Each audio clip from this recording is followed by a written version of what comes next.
Well, hello friends, David Vos here. Another beautiful day in Oklahoma. It's sunny and hot, but about an hour ago, this cloud just got all dark above me and it just poured for about an hour or two. Just poured. I thought it was going to rain all day, but it's gone. But that's the way it is in the summertime. We get those thunderstorms.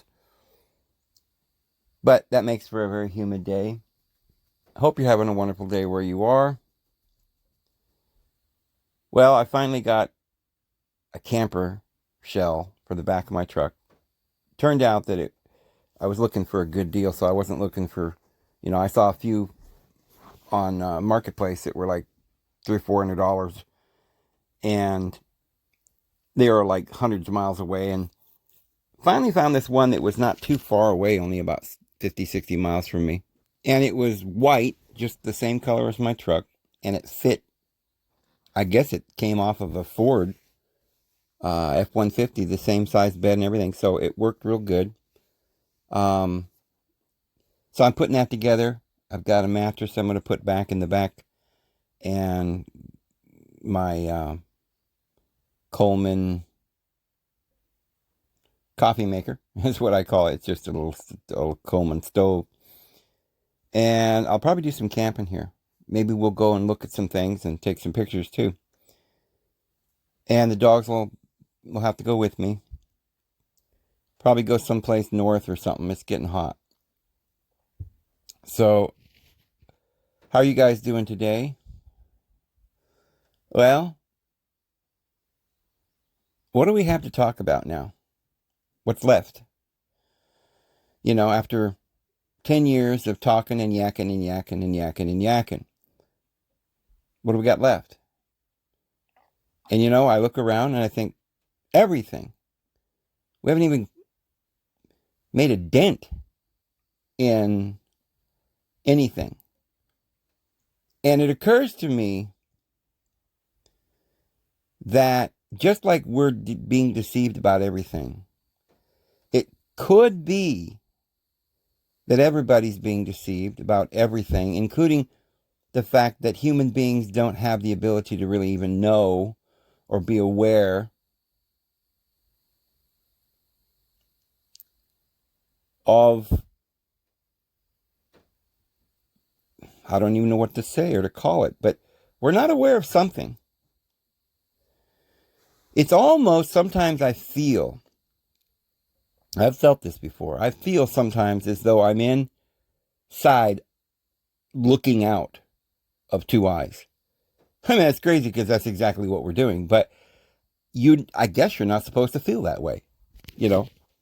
I guess you're supposed to be assimilated into the world, and you're supposed to feel like you're, I don't know. What are you supposed to feel? I mean, sometimes I feel like my body isn't even, I don't even know how to put it. But you know how when you're looking through what they call tunnel vision, and you kind of see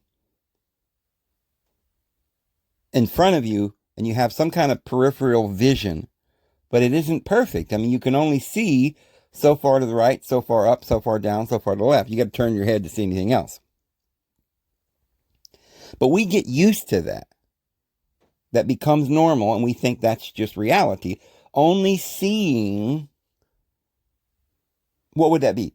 A fifth or an eighth of what we should be seeing? I mean, if we could see behind our head, if we could see on the side or all the way up or all the way down, or we would see a lot more. But then again, you still couldn't see much because you can't see very far away.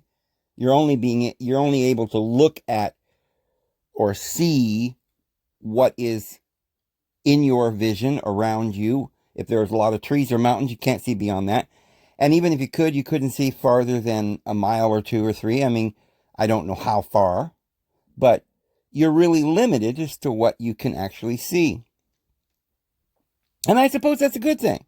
That's what life's all about. I mean, because if we knew everything, if I knew what was going on on the other side of the mountain, if I could see everything, I really couldn't focus on anything, I guess. Unless if I did, it would be I'd be focused. If I was focused on everything, I mean, that's probably what God has in his mind. He knows everything. But so what is God if he knows everything? He's not, sometimes we think, well, um, you know, God's a person, right? But then wait a minute. We're a person. I'm a person. You're a person. Is God a person then? Well, now, you see, that is a tricky question.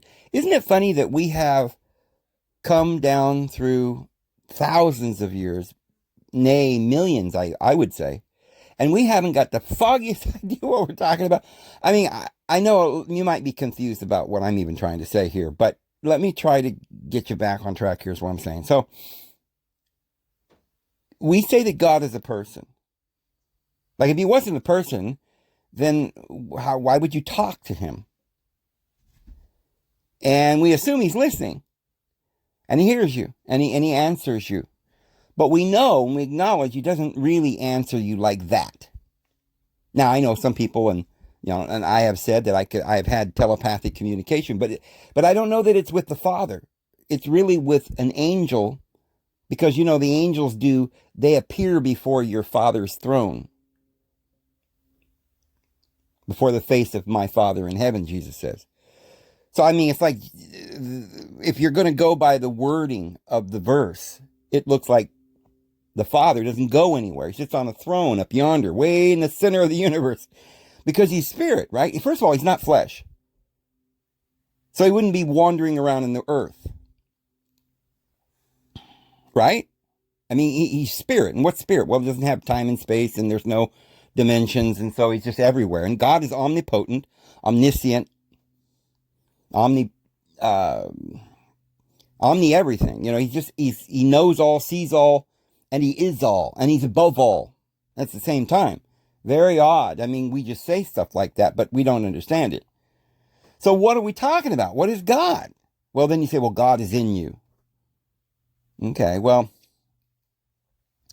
there's a balloon, and the air is in the balloon, but is the air and the balloon the same thing? They're two different things. So how is it that we can say that we are divine? Well, now there's two ways you might look at that. You could say that because the divine is the everything, because it's just mind, it's invisible, and there is no physical universe, it's just an illusion, then everything's really just mind and the reflection of mind. And therefore you might say, okay, since everything is mind, then I'm something. I must be spiritual, and I must be like a little spark, a little spirit image from the divine image. But we're not talking about my body. Well, we're not talking about the divine being's body, really. Even the divine being's body is an illusion, a garment that he can take off and on, right? I mean, he creates the universe. So he's just spirit. He's the source. And we have some kind of source in us, but yet we have a different source than him, because the Old Testament, or I should say the Apostle Paul says, is that our spirit bears witness with his spirit. So we have a spirit and he has a spirit. And yet spirit is one. And yet the Bible tells you that. The Bible says is that we are one spirit. We are one spirit with the Lord. So this gets very confusing. And we don't notice any of these things or acknowledge any of these discrepancies or these problems. And I'm not saying there are problems. We're going to work them out. We're going to figure it out. But the problem, I guess, is that no one's ever even tried. No one just looks at it and says, okay, now this is a question, let's answer it.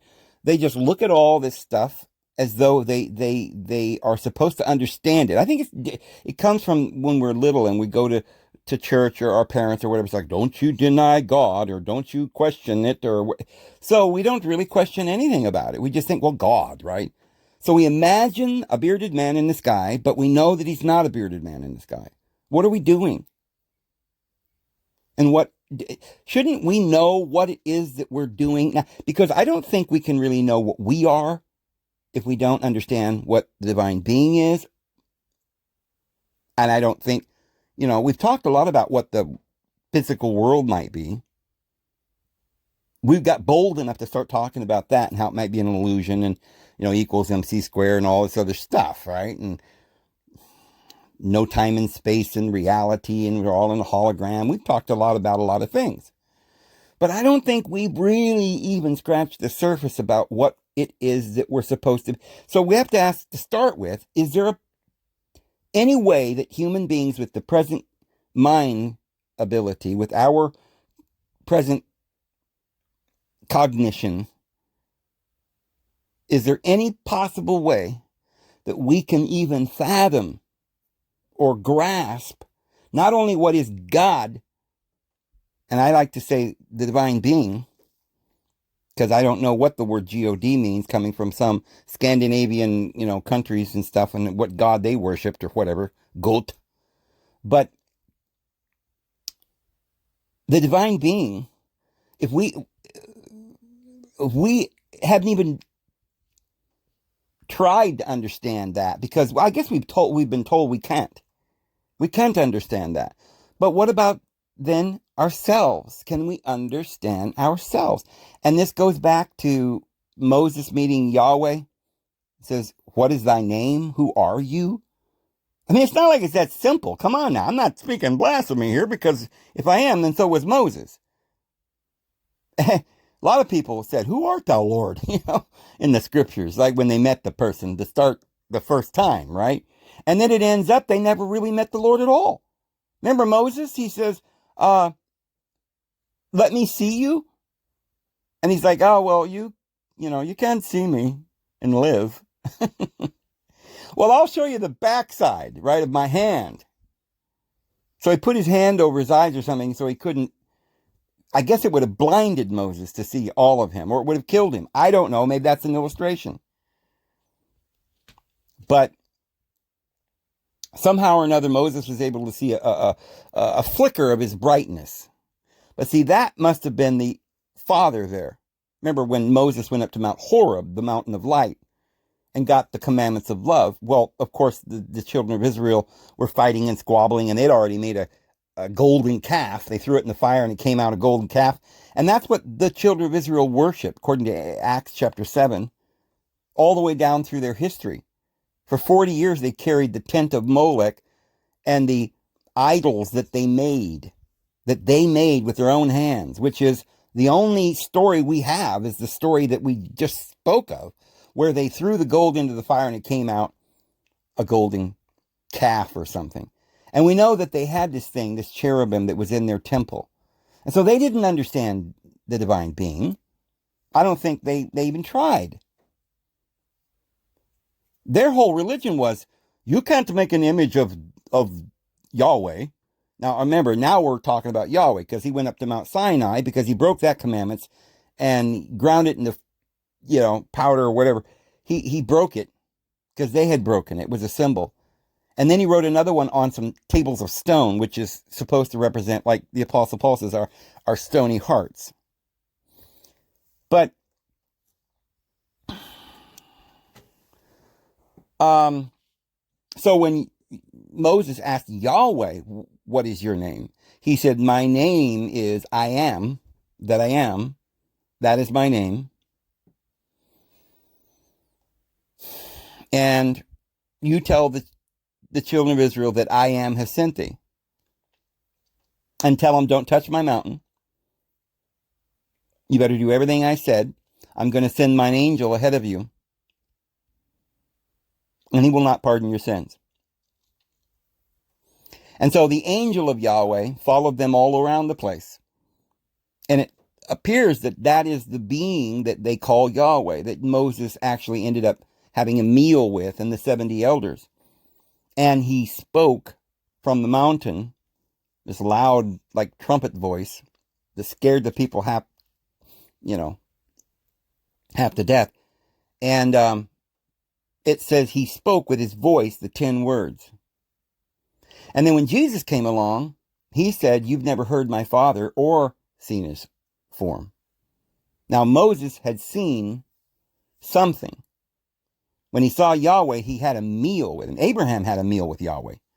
Yeah, there were 3, what they call angels, that met Abraham. And 2 of them went to Lot and one of them stayed with Abraham, and it said that the one that stayed with Abraham was Yahweh. And Abraham sacrificed some sheep and some goats and stuff. They had a big meal. They ate and drank with the Lord, Yahweh. So, Yahweh seems to have some form. But the Bible is very specific. Even in the Old Testament, that the Most High has no form. And in the New Testament, Jesus says, his Father who is in heaven, their Father was beneath, his Father's above, and his Father was love, and their Father was jealous. But he says that you've never seen the Father of heaven or heard his voice at any time. Ever. Not even his voice. So he acknowledged by that, or declared, Jesus declared at that point, that the 10 Commandments that's in the book of the law that were spoken by Yahweh, but they were not Jesus' Father's commandments.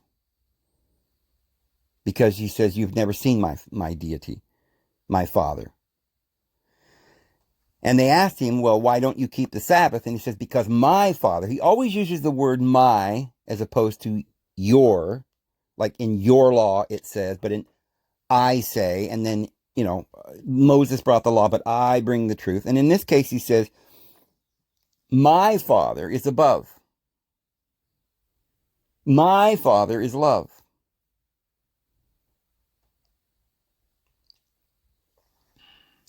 And he says, you've never seen him. And it says another place that this Father is spirit. And we know that spirit is like the wind, it's invisible. There is no body. Now, does the New Testament ever say that the Father of heaven, the divine being, has a body? It doesn't ever say he has a body. And it does say that he dwells in us and inhabits us. That the 144,000 are spiritual stones for the divine being to inhabit by spirit. We're going to be the temple. And it says that we're the temple of the living deity. The living in the Greek, I think, means the reality or the real, the higher, the actual true. I mean, the New World Translation calls it the true God. And I think the Living Translation says the living deity. When Peter says, when Jesus said, who am I, Peter? Peter says, you are the Son of the living deity. So there's always a distinction between Yahweh and the living. You might translate that the eternal one. But I don't really think it has to do with time or eternity. First of all, there isn't any word for eternity in the Bible. There isn't. And there's words that they translate eternity or forever or whatever, but there really is no word, technically. We have a word that is translated age. Sometimes they translate it world, but it really should mean age because, and we know that because the word is aeon. We still use the word aeon. We know what it means. It means an age. Now, if it's a plural, then it's the ages. That's still not forever. And then there's another way they'll use it when they say the ages of the ages. But again, I think that's a very specific word, a meaning, a specific meaning, like the word cosmos. We use that today to mean all the starry heavens, the cosmos. But the word ages of ages, or the age of the ages, I think means that it's difficult to know because the Bible doesn't talk about this in depth. But we do know that there were 12 ages that you get back and look at this from all the ancient esoteric wisdom. And you see there are 12 ages because it follows the concept of a clock or a calendar. There are 12 months and there's 12 hours in a day. And so you count minutes and seconds and hours and days and years but it's all done on the same machine, on the same little tool. It's called the clock. And so I think when you say an age, that is an astrological month. And we know it's about 2,000 years. So there are 12 of those. And in the esoteric wisdom says, in all the ancient esoteric wisdom, it says there was about 25,000 years in a great age of the ages. So when the Bible says in the age of the ages, or the aeons of the aeon, I think it's talking about 25,000 years. But now it might be even a larger span, like we see with the Vedas and many in the Sumerian tablets. It talks about other ages, even much longer. There's a 3,600 year period that the Sumerians call a Sar. And that is carried on in the Vedas. That unit is multiplied, and it goes all the way up to vast numbers, like 432,000 years, and then 864,000 years, and 1,700,000 years. And it goes all the way to a period of 3 million or 3 trillion years of some sort, 3,110,000 or something. So that's really just a side note. I'm not sure why we got off onto that. But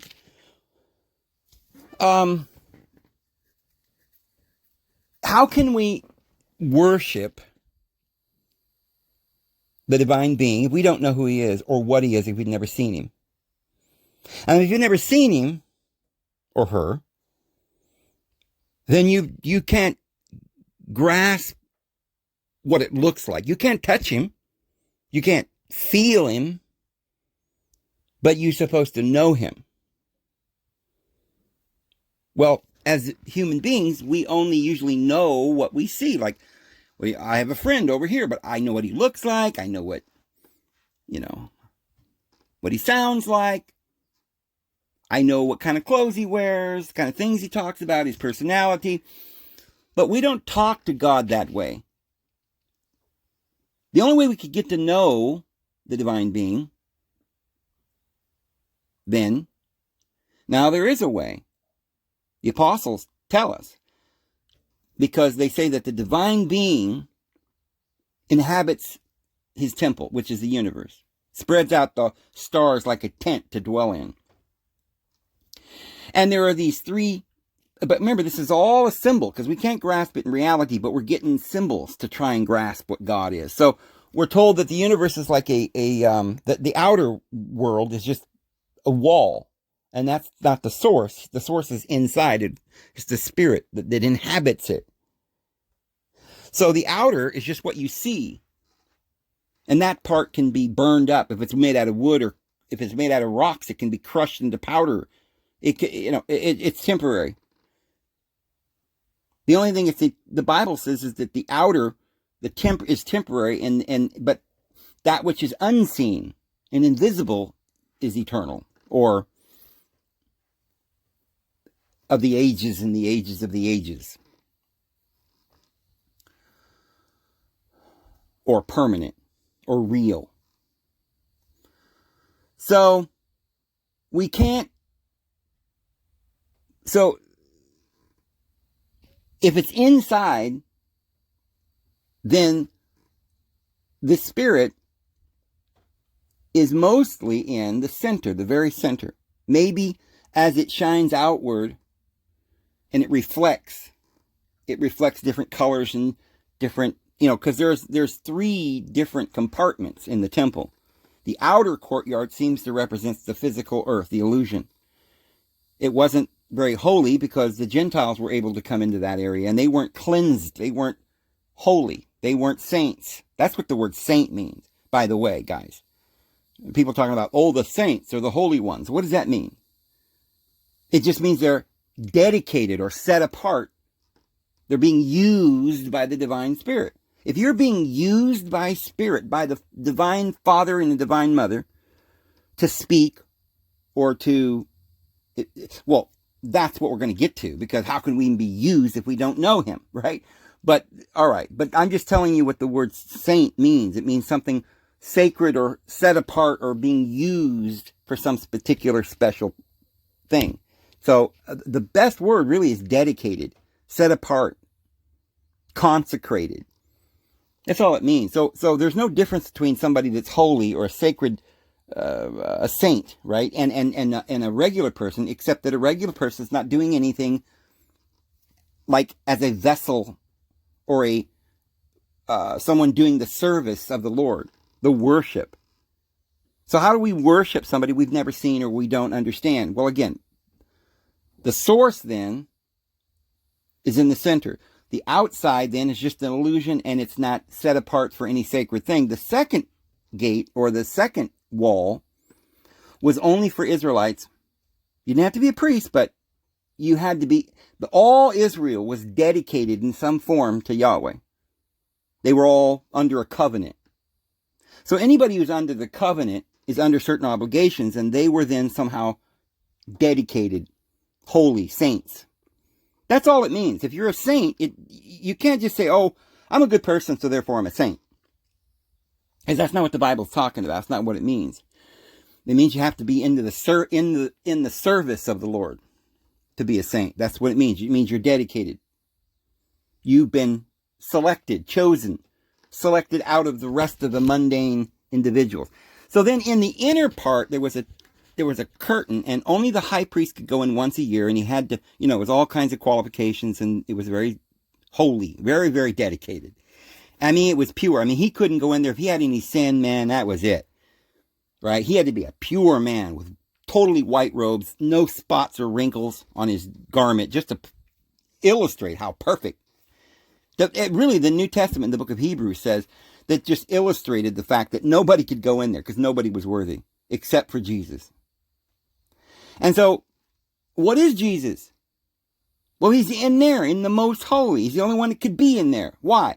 Because he's the real, the living deity, the Word, the only begotten, the firstborn, the exact image of the glory of the Father. A divine image, perfect in all his ways. And what is that? Well, it's not the flesh. It's not the mundane out there at the third courtyard where the Gentiles were. They're not dedicated. They're not in service for the Lord. Just an illusion. It's temporary. They don't have eternal life. But inside the most holy is what that's called, behind the curtain, there was a Shekinah glory, they called it. The Shekinah was actually feminine, by the way. It's the same as the Holy Spirit, which is always feminine in almost all languages. And it's spoken of in Proverbs chapter 8 as Sophia. But that glory, what is glory? We got so many words we don't know what they mean. What does glory mean? I mean, we use the word like, oh, isn't that great sunset glorious? Well, look at that beautiful car. It's glorious. What does that mean? Well, it must mean something good because we don't ever say, oh, look at that pile of dung. Isn't that glorious? We never say that. So it's something good. But what is it exactly? Does it mean shiny? Does it mean nice, perfect, good? I mean, we don't really even know what glory means. I look at it, to me, it seems like something that is grandiose. I don't even know what that word means. There's so many things we don't know what it means. Because we're dealing with something we've never seen. We're dealing with something within ourselves that we're just talking about, that we're trying to get to, but we can't get there because nobody knows what it means. Nobody knows what we're doing here. But I do believe that the Bible tells us what we're doing here. And this is the problem. We were talking about this yesterday with the fact that we had the Vedas for thousands of years, but they were written in some other language. We couldn't read them. We didn't understand them. They were voluminous, as they say, so many volumes. We couldn't get to them all. And every nation had some piece of the puzzle. And the Vedas go back, like we talked about, millions and trillions of years in the past, and talks about how we're going to go in millions and trillions of years into the future, into the great day of Brahman. But nobody grasped any of it. But in the last days, Madame Blavatsky came along and wrote a book to kind of piece it together and synchronize it and reveal a lot of it and help us understand what it has to do with the scriptures. and what it has to do with the Sumerian tablets, and what it has to do with the Egyptian hieroglyphs, and what it has to do with anything, our lives. And so, for some reason, knowledge is increasing, and we're supposed to be learning something. So I think that the thing we're supposed to do here is, now that the Bible has been written, maybe we should read it now. Now that we've got a little sort of a Reader's Digest version of the Vedas from the prophet Helena Blavatsky, maybe we should take a look at it and see if we can define this clearer. The first thing we have to do is realize where we don't know what we're talking about, where we don't understand. Admit that. And then search for an answer. Find out what we're talking about. So this inside, the Shekinah, the glory, it's obviously a bright light. You couldn't look on it very well. I mean, it was blinding light, I guess. I don't know. I mean, I don't know that there was an actual blinding light inside the temple. But I look at it in my mind, I'm thinking of this glorious, because it says that the divine being dwells in unapproachable light. It was over the mercy seat. You couldn't get in there. You had to appease this bull, right? The cherubim that had 4 faces, wings like an eagle, hooves like a bull, and parts of a lion, the face of a man. It really represented the same thing that the Sphinx represented, or a lot of gargoyles you'll see that's guarding temples and stuff like this, which represented the zodiac. And the 4 faces in the 4 directions of the winds, of the 4 winds. There was the lion, the eagle, and the man, and the bull. But a lot of times in the Old Testament, they just say the word cherubim, or cherub, and bim at the end means plural, because it had 4 faces, and it represented the zodiac. And you had to get, and this was the same thing that it was in the Garden of Eden that was put before the tree of life, so you couldn't get into the tree of life. The cherubim were put there, and they had these flashing swords that would turn each which way, guarding the way to the tree of life. You couldn't get to the tree of life. You couldn't get to the light, because the divine being is the only reality, the living. His life. And when he breathed into Adam, he breathed into him life. And Adam became a living soul. Now, there's another question that we probably should just talk about for a second.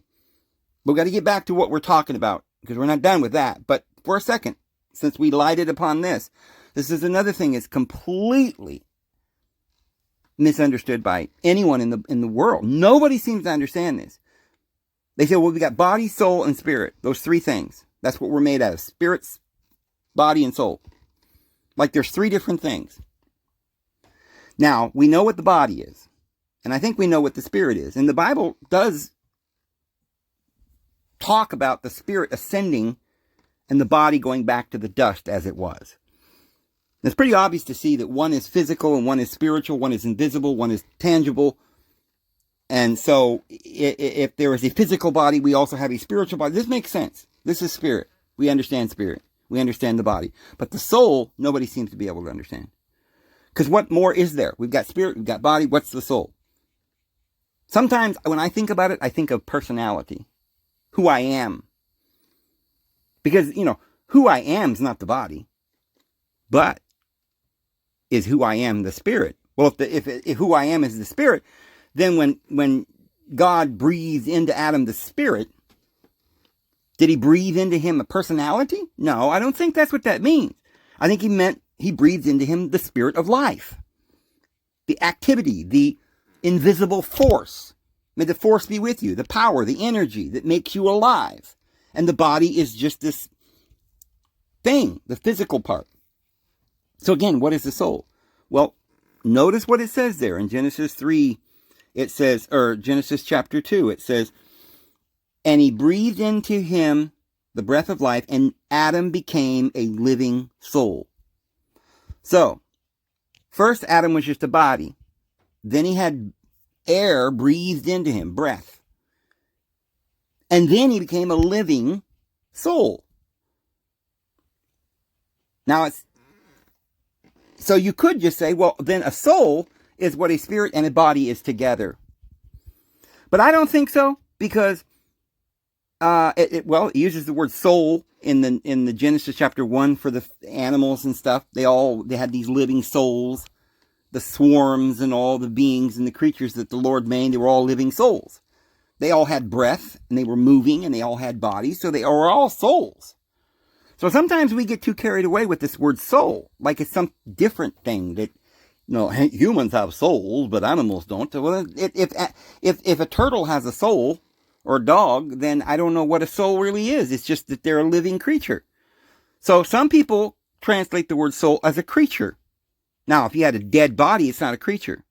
If you had spirit or wind, that's not a creature. But you put them together, and now you've got a living body, and there you have a creature or a soul. And maybe that's what it means. However, in Revelation, it says that people who had died, it says their souls were under the altar. And their blood cries out. Well, now, if they've lost their blood, are they just symbolically under the altar? Their blood is drained down under the altar. And the Bible does say that the soul is in the blood. In Leviticus, it says the soul of the life or the soul is in the blood. So what is the soul? Well, in the blood, we have personality, we have traits, we have genetic patterns, a unique being. I think that's what it means. So you are a unique person once you are made alive. Once you take the body and you breathe in the spirit, then you become a living person. I think you grow as you grow up, as you get older. I mean, you don't know who you are. Your character changes. So I think this is why the Bible is telling us that we have to safeguard our soul, because we can turn into something that we don't want to be. Right? There are bad souls. There are souls that are lost. So that's what a soul is. A soul isn't any particular thing. You don't have a soul. You are a soul. You're a creature, a being. Like I say, you're a living being, and that's what a soul is. So that then tells us that what a lot of people believe, that you don't have a soul, eternal soul. Like a lot of Buddhists, the Buddhist religion as it is in the East, they don't believe in souls, not eternal ones. They don't believe in eternal living as an egotistical person, having an ego forever, having a personality. They think that eventually you go back into non-existence. They really do believe that. And for many, the word nirvana means to be non-existent. It means it's a word that they have, it's pralaya. And I don't know for sure, I have never heard anybody say so, but I happen to think that pralaya is the root of the word paralysis. And so I think the word means then is that we have activity and then we have rest.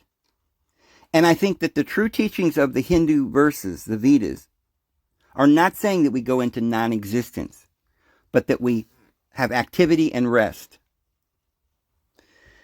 And so there are these certain periods of time, pralaya, between lives. When you're before you're reincarnated, you have a rest. You don't come directly back into the body. And I think then that means that we go to a place where we do remember everything, all of our lives, and we're there with family, and we talk to the Lord, and we rest up. We sit on the beach or whatever with a martini. We get some good rest. We have some laughs, and we figure out who we are again. We get back to who we are, our real being, our soul. But then there are long periods of time where we progress until we attain certain crowns and thrones and positions of oversight. And some of these positions take thousands upon thousands of years to reach. And then we have other little times when we rest. And then we're allowed to choose at some point, I'm told. The Holy Spirit told Madame Blavatsky that after we've overcome, we have a choice to become a teacher and come back to the world. We have a choice to go on to other worlds. We have different choices that we can make. I don't think there's any mandatory anything. I think we're all free moral agents. But I think that's how the true universe works. Nobody is forced to do anything. And that's why it's so slow. That's why it's so beautiful. Because everyone has the opportunity to go at their own pace. So here we are, and we're very confused. And we've got all these ancient scriptures that speak in ancient languages, and we don't have words for those words in our modern languages.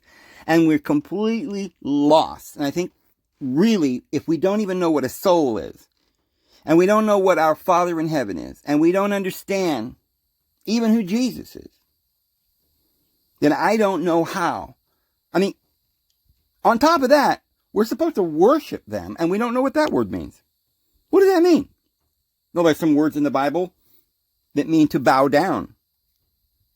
And some people say, well, that is only for God. We only worship the Father. Even Jesus said, when they called him good teacher, he says, who's good? There's no one good but my Father in heaven. Well, that's interesting, because if Jesus wasn't good, then how could he have gone into the temple? But I think it shows a lot of the fact that Jesus showed his Father in heaven a lot of honor. And by the way, Jesus didn't, a lot of times people will think that Jesus was just walking around somewhere up on a cloud, right, one day. And the Father asked him about the people on the earth and all the suffering. And Jesus is like, I feel pretty sad for those guys down there. They're all going to die because they're sinners. Father, can I go down there and die for them? I think there's a lot of people that teach something like that. Maybe not in that silliness, but the gist of it. And yet, that's, again, not what the Bible teaches. Jesus said that he had received a commandment from his Father to lay down his life. It was a commandment.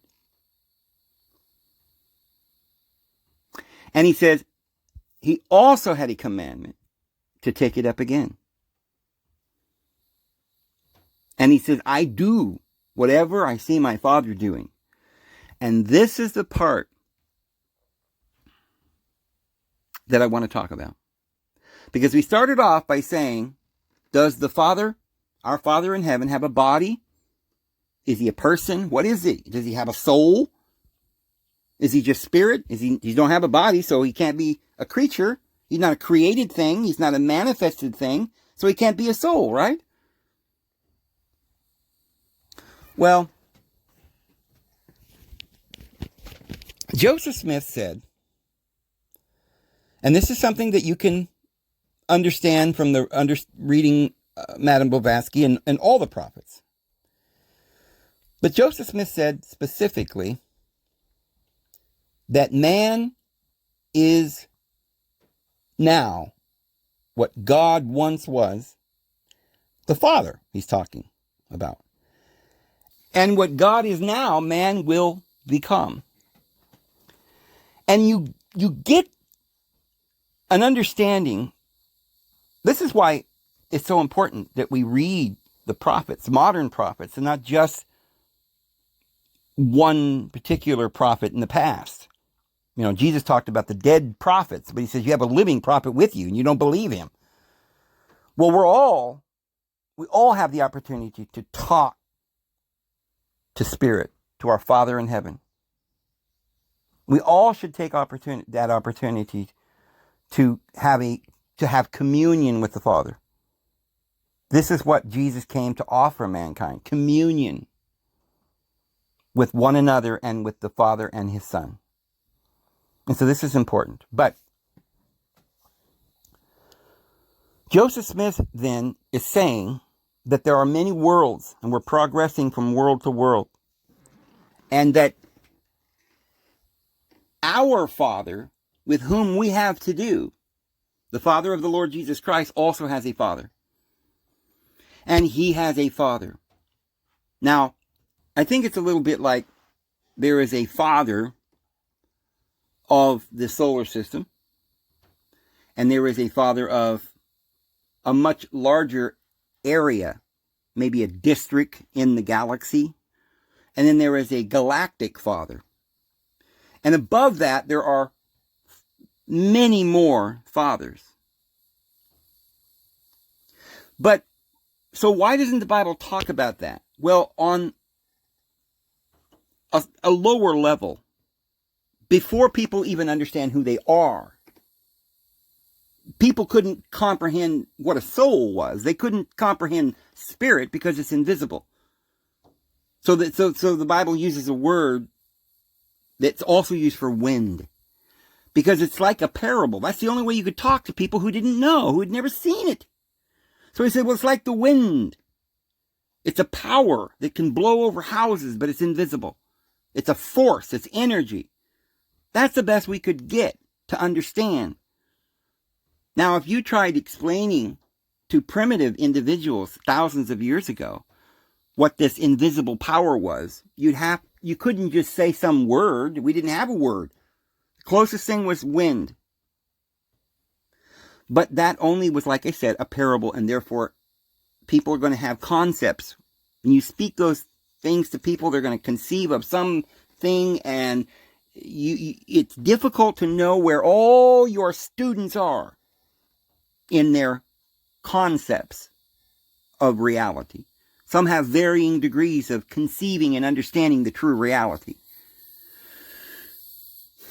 But to say, then, remember, we spent, I don't know, thousands of years talking about how God is one. God is one. And yet the New Testament says that the Father and the Son are one. And we are one with the Son, or with Christ, and Christ is one with God. And so there's something more to this oneness. The Apostle Paul talks about it's the kind of oneness that a man and a woman have. They are one flesh. But he who is joined into the Lord is one spirit. So if you're joined into the Lord, you're one spirit. And yet you have a spirit and the Father has a spirit. And our spirit bears witness with his spirit. But yet our spirit is one. What does that mean? Well, it could be like energy. All energy in the universe is connected somehow through the ether.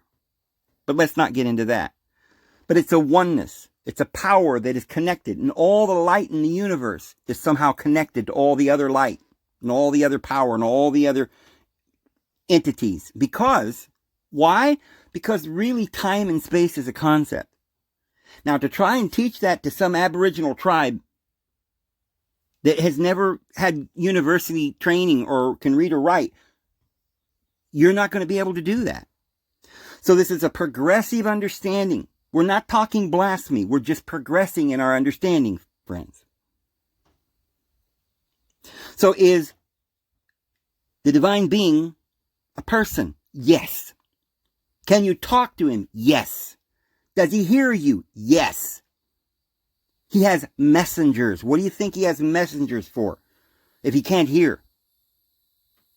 When you hear, somebody tells you a message, why? Because you're listening. And it says the fathers heard their cry. And it was the Father who sent the Son and gave the commandment unto Jesus. Now, Jesus was a real person. He partook of flesh and blood, as did his brethren. And as we said, he only does what he sees his Father doing. And we now know what that means. This was revealed by Joseph Smith and Blavatsky. And the apostles, if you get to looking. You'll find out it's all there. Synchronistically coming together.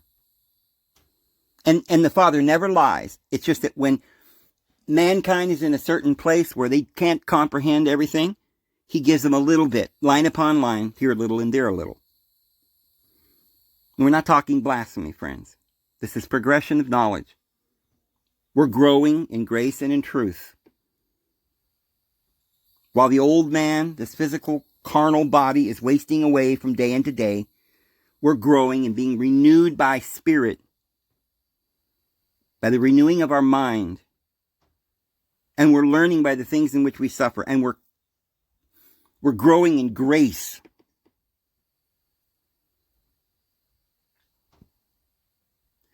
So, if the Father is omniscient and all-knowing, how could he be a person? Anyone who's a person is finite. Correct? This is the great mystery. Remember, Jesus was the divine being who did not think it robbery, which is a very poor translation, but we're just going to use the translation that we have. But he didn't think it would be wrong. It wasn't incorrect to say that he was equal with the divine being. Full divinity dwelt in him bodily. Within his body was the fullness of the divine being. It tells you. God, a very God. And yet he humbled himself and emptied himself and took on the form of a slave. Why did he do that? Because everyone does. Because the whole universe, the whole, the one, the monad, wanted to be and understand himself. You can't, if you're just everything and everyone, and there's no mirror, you can't see yourself, you don't know what you look like, you don't understand yourself. Just like we are finding ourselves in that situation right now. We're trying to understand ourselves. So the Apostle Paul says we look in with unveiled faces into the most holy, beyond the curtain, with unveiled faces, as though in a mirror, behold the face of the divine being. As though in a mirror, we're looking deep within ourselves, but we don't comprehend ourselves, not fully, we never will fully. It's an eternal progression to grasp. And this is why the great one said, know thyself, O man. This is our commission, to know ourself. So in the end, yes, there is only one deity, one being. But at this point, we haven't grasped our oneness. We haven't fully developed. We're just a little spark. And yet, there's no difference between that one ray of light and the entire sun. It's all made out of the same stuff. It's all just as powerful. It's dynamic energy. There is no time and space. It's the quality, not the quantity. Because quantity insists upon time and space. You have more, it's because you have many. Yet there's only one. They're just reflections of each other. They don't get stronger as they become more numerous. One ray of light is all the light in the universe. Mind is mind. And this is how and why human beings will eventually be telepathic. We will start to grow in our mental powers and start to become more aware of the fact that we're all one. We call that sympathy or empathy or even compassion. It's a godly quality. It's a divine quality.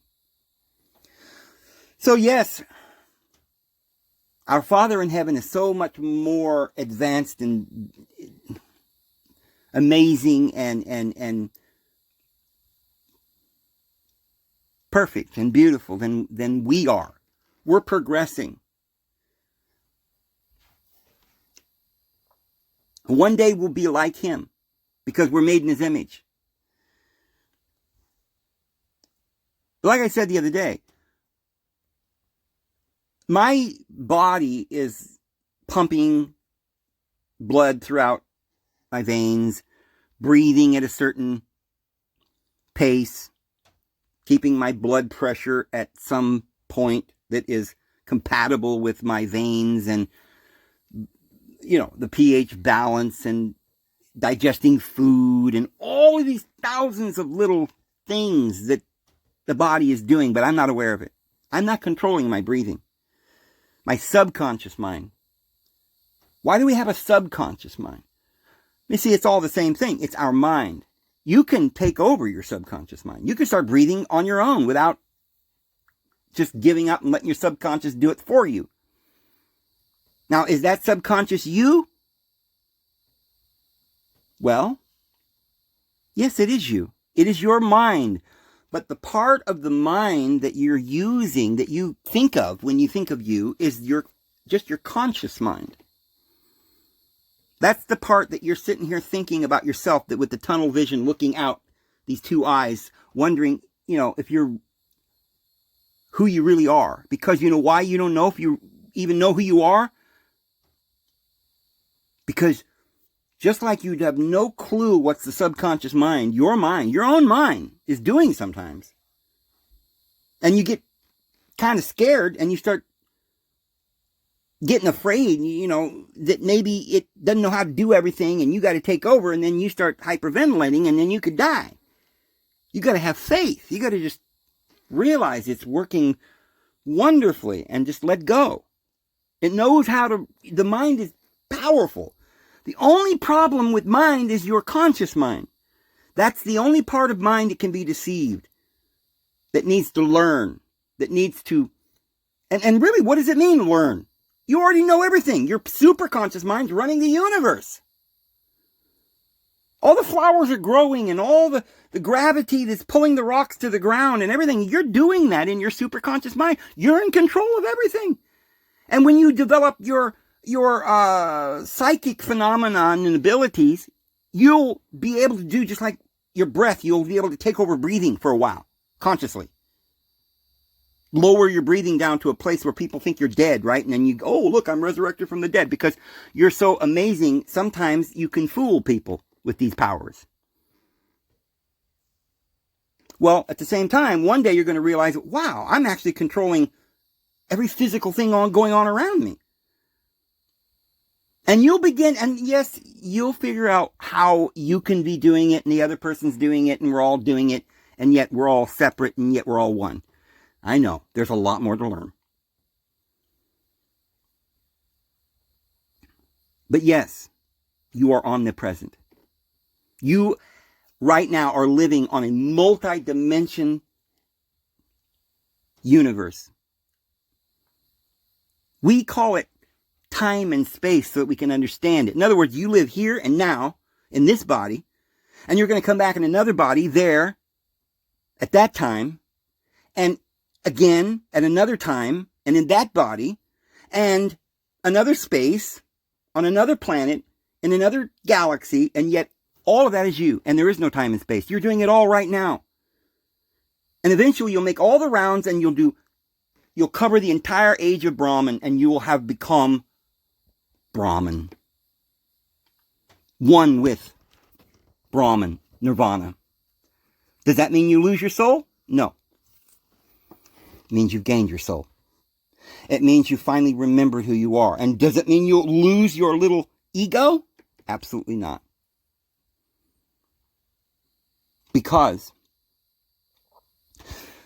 we were created as divine beings, as souls. And those souls, even after they're dead, they've left this earth, are still crying out. You still have your soul after death.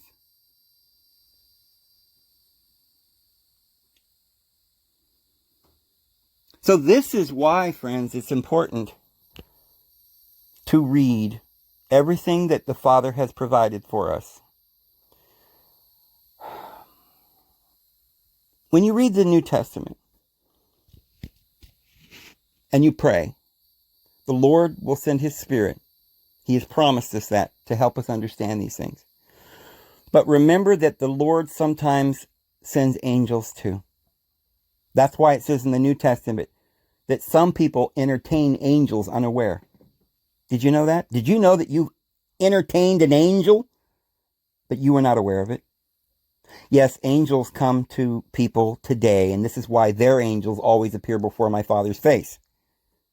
And there are many angels right now. There's an angel over everything you can imagine.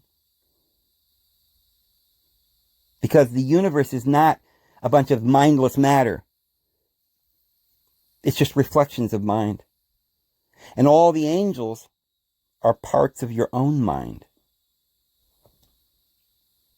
And you've already attained unto this particular place where you have developed this conscious mind, where you're standing and, because the other many animals running around on four legs, they don't have thumbs, they can't create with their hands, they can't communicate with their voice box or with their mouth.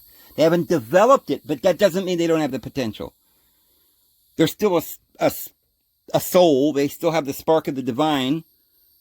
They're still one with the divine being, but they're growing.